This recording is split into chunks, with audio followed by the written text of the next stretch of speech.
ഇപ്പോഴും കൂടുതലും പറയുന്ന ലോൺ ആപ്പിനെ പറ്റി പറയുന്നുണ്ട്. പിന്നെ പ്രിൻസിപ്പലിന് കംപ്ലൈൻറ്റ് കൊടുത്തിട്ടുണ്ടായിരുന്നു. അയാൾക്ക് കംപ്ലൈൻറ്റ് കൊടുത്തിട്ടേ ഇല്ലെന്നാണ് പറയുന്നത്. പക്ഷേ കംപ്ലൈൻറ്റ് കൊടുത്തിട്ടുണ്ടായിരുന്നു. അയാൾക്ക് കംപ്ലൈൻറ്റ് എനിക്ക് സൈബർ സെല്ല് വഴി കോൾ റെക്കോർഡർ എടുക്കാൻ പറ്റിക്കഴിഞ്ഞാൽ അതിനകത്ത് എല്ലാ കോളും റെക്കോർഡാണ്. മോൻ പോയത് സെപ്റ്റംബറിലാണ്. അതിനുശേഷം ആദ്യം ഇവിടേക്ക് വരുന്നത് സീനിയർ വിദ്യാർത്ഥികളെ റാഗ് ചെയ്തു എന്നാണ് പറഞ്ഞത് അല്ലേ?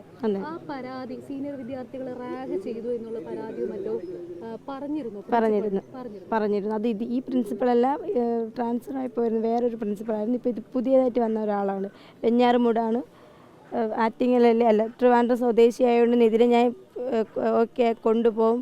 എന്നിട്ട് ഇപ്പോഴീ HOD ഇങ്ങനെ സംസാരിച്ചല്ലോ, അതായത് പട്ടിയെ പോലെയാണ്, നിറത്തിൻ്റെ പേരിലും ജാതിയുടെ പേരിലെല്ലാം എല്ലാ രീതിക്കും അവനോടല്ല ക്ലാസ്സിലെ എല്ലാ സ്റ്റുഡൻസിനോടും അങ്ങനെ തന്നെയാണ് സംസാരിക്കുന്നത്. അത് പോയതിൻ്റെ അന്ന് തൊട്ടേ പറയണുണ്ടായിരുന്നു.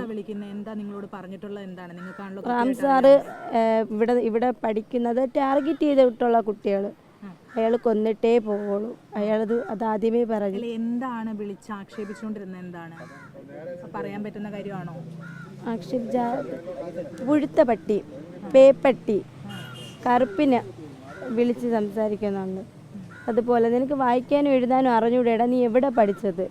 നീ ഇത് ഓരോ സ്റ്റുഡൻസിൻ്റെ കയ്യിലും ആ പേപ്പർ മാറി, അതായത് ഇവ എഴുതിയ പേപ്പർ മാറി കൊടുത്തിട്ടാണ് കിടന്ന് ക്ലാസ്സിൽ മൊത്തം ചിരിക്കാത്ത പിള്ളേർ ഇയാൾ അടിക്കും.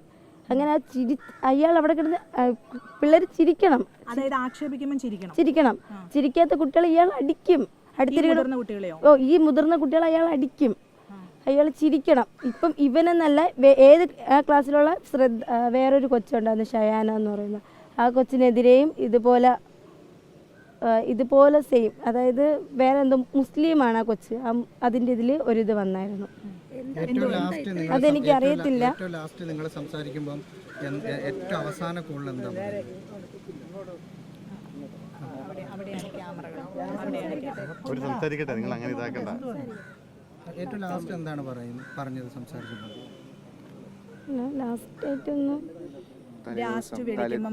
തലേദിവസം വീഡിയോ കോൾ ചെയ്തിട്ട് നൈറ്റ് സംസാരിച്ചില്ല. 9 മണിക്ക് ശേഷം ഒരു കുഴപ്പമില്ലായിരുന്നു.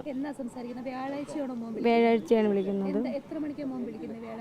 8 മണിക്ക് വിളിച്ചായിരുന്നു. പിന്നെ ബർത്ത്ഡേ ചേച്ചിയുടെ മോൻ്റെ അത് കഴിഞ്ഞിട്ട് ഞാൻ വീട്ടിൽ പോയിട്ട് വിളിച്ചായിരുന്നു. 11:30 വരെ വിളിച്ചു. കുഴപ്പമൊന്നും ഇല്ല ഓക്കെ ആയിരുന്നു.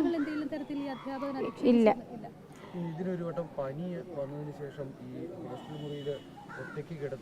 ഒറ്റയ്ക്ക് കിടത്തിയിട്ടുണ്ട്. അതുപോലെ ഫ്രണ്ട്സ് ഇവന് പനി വന്നിട്ട് 2 പിള്ളേരെ വിട്ടായിരുന്നു. ആ കുട്ടികൾ ബില്ല് എന്തോ പേയ്മെൻറ്റ് ചെയ്തിട്ട് അത് ഞാനാണ് അയച്ചു കൊടുത്തത്.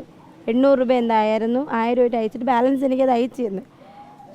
ലാസ്റ്റ് ആ പിള്ളേർ പോയി. പിന്നെ BSc നഴ്സിങ്ങിലുള്ള സ്റ്റുഡൻസാണ് ഇവന് പിന്നെ തിരിച്ച് സിക്ക് റൂമിനകത്ത് കൊണ്ടാക്കിയത്. ഇവനെ ഹോസ്റ്റലിൽ നിർത്തി പഠിപ്പിക്കാൻ അവർക്ക് താല്പര്യമില്ലായിരുന്നു. അവരെ പുറത്ത് നിർത്തി വേണം പഠിപ്പിക്കാനെന്ന് പറഞ്ഞ് ലാസ്റ്റ് അവൻ്റെ ബാഗ് അവൻ്റെ കബോർഡ് ലോക്ക് ചെയ്തിരുന്നുകൊണ്ട് കബോർഡ് എല്ലാം കൊണ്ട് സിക്ക് റൂമിനകത്താണ് വെച്ചിരുന്നത്. പിന്നെ അല്ല, ഇതിനു മുന്നേ വേറെ കുറച്ച്, അതായത് കോളേജിലുള്ള ഇഷ്യൂസ് പിള്ളേർ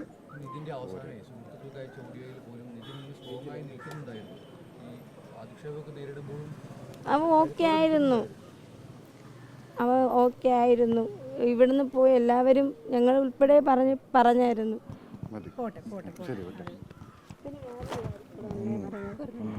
ലതാ മാമും അതായത് ബിയാട്രിസ് മാം മെഡിക്കൽ കോളേജിലാണ്. ഇവർ രണ്ടുപേരും നല്ലപോലെ നിർബന്ധിച്ചായിരുന്നു മോൻ അങ്ങോട്ട് വരാൻ വേണ്ടി, നല്ല രീതിക്ക് നിർബന്ധിച്ച്. അതിൻ്റെ സ്ക്രീൻഷോട്ട് എൻ്റെ കയ്യിലുണ്ട്, എനിക്ക് അയച്ചു തന്നത്. ട്രെയിൻ കയറിയോ, എന്തിനാണ് ഇങ്ങനെ ചോദിക്കേണ്ട ആവശ്യം? ട്രെയിൻ കിട്ടിയോ, ട്രെയിൻ കയറിയോ, ട്രെയിൻ എത്തിയോ, അവിടെ എത്തിയോ, ഇതിപ്പോൾ ചോദിക്കേണ്ട ആവശ്യമില്ല. അവരെന്തോ മെഡിക്കൽ കോളേജിൽ നിന്നാണ് താഴേക്ക് വീണത്. അല്ലാതെ ഇവൻ പഠിക്കുന്ന സ്ഥലത്ത് നിന്നല്ല, ദന്തൽ കോളേജിൽ നിന്നല്ല, മെഡിക്കൽ കോളേജിൽ നിന്നാണ് താഴോട്ട് വീണത്. അവിടെ പോകേണ്ട സാഹചര്യമില്ല. ഇനി എന്തേലും വേറെ വല്ല ഇഷ്യൂസ് ഉണ്ടോയെന്ന് അറിയത്തില്ല. 11:30 വരെയും, വെള്ളിയാഴ്ച 11:30 വരെയും 1 മണി വരെയും ഒരു കുഴപ്പമില്ലായിരുന്നു. പിന്നെയാണ് ഞങ്ങൾ അറിയുന്നത് എന്തോന്ന് കാല് തട്ടി ജസ്റ്റ് ഒന്ന് വീണു. ചേച്ചി ഒരു ഫ്രണ്ടാണ് വിളിച്ചിട്ട് പറഞ്ഞത്. അത് ഇൻസ്റ്റാഗ്രാമിലാണ് വിളിച്ച് പറയണത്. കോൾ നമ്മൾ കോളേജ് അധികൃതരല്ലാതെ ഔദ്യോഗികമായിട്ടൊന്നും പറഞ്ഞില്ലല്ലോ. അല്ല പുള്ളിക്കാരിയെ വിളിച്ച് പറഞ്ഞത്, പാരൻസിനെ ഓൾറെഡി പറഞ്ഞു. ഓക്കെ.